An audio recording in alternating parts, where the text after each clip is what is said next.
Selamat pagi, salam sejahtera untuk kita semua. Puji syukur, berkat rahmat Allah yang Maha Kuasa, kita masih diberikan kesehatan pada hari ini. Perkenalkan, nama saya Alia Serianto, NIM saya 221041767. Saya dari Fakultas Ekonomi, Jurusan Manajemen di Universitas Pancabakti.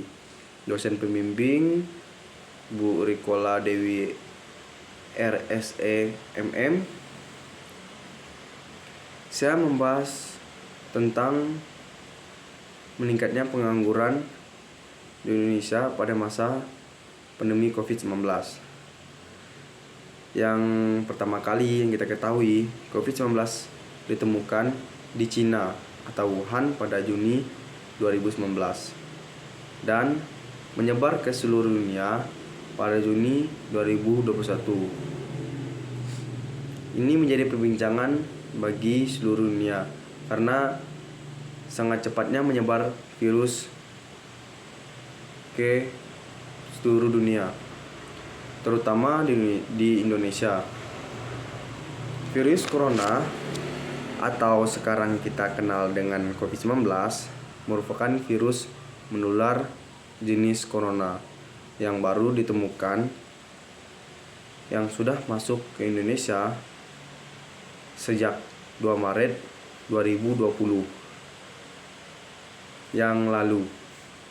Ternyata virus ini tidak hanya menyerang sistem manusia, tetapi juga menyerang pada perekonomian Indonesia pada saat itu. Ini bisa kita lihat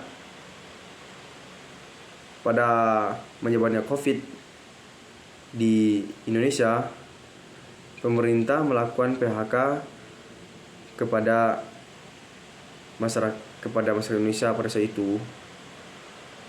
Otomatis dengan adanya PHK, orang-orang yang di PHK akan menjadi pengangguran. Ketika banyaknya pengangguran di Indonesia, maka perekonomian Indonesia akan menurun drastis karena tidak ada pemasukan untuk Indonesia pada saat itu, karena masyarakat harus social distancing atau berdiam diri di rumah. Ditemukan pemerintah angka pengangguran mencapai 139,137 orang di Indonesia pada saat itu. Angka pengangguran dalam jumlah skala besar. Itu sangat tidak baik untuk perkembangan perekonomian Indonesia pada saat COVID-19. Pemerintah harus melakukan sebuah tindakan agar mencegah pengangguran yang berskala besar ini berterusan atau bertambah. Dengan adanya bantuan dari luar Indonesia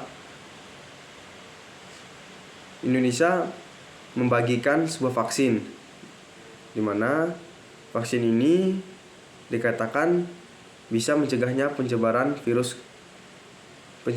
virus corona di Indonesia pada itu. Dengan adanya vaksin ini, masyarakat yang di PHK bisa kembali bekerja seperti semula dan harus menaati peraturan-peraturan baru karena belum sepulihnya corona menghilang di Indonesia pada saat itu. Pemerintah mencatat juga ini akan bertambah, angka pengangguran akan bertambah seiringnya waktu 2,9 juta orang dalam skenario berat, dan akan bertambah hingga 0,2 juta orang dalam skenario berat. Kita bisa bayangkan betapa besarnya pengangguran atau meningkatnya pengangguran setiap saatnya. Jadi kita sebagai masyarakat harus bisa melihat peluang kerja dan jangan hanya mengandalkan pemerintah untuk agar kita mendapatkan pekerjaan. Tetapi kita yang harus bisa mencari pekerjaan tersebut agar Indonesia tidak terjadi krisis perekonomian. Dengan berakhirnya COVID-19, kita harus merubah pikiran kita agar bisa memajukan Indonesia untuk kedepannya dan bisa menjadi negara berkembang, dan jika mampu bisa menjadi negara yang maju. Sekian presentasi saya tentang studi kasus perkembangan COVID-19 dan meningkatnya angka pengangguran disebabkan oleh COVID-19. Saya mohon maaf jika ada tutur kata atau salah kata yang saya ucapkan, karena manusia pasti ada salahnya. Jadi saya ucapkan sekali terima kasih kepada kalian semua. Thank you.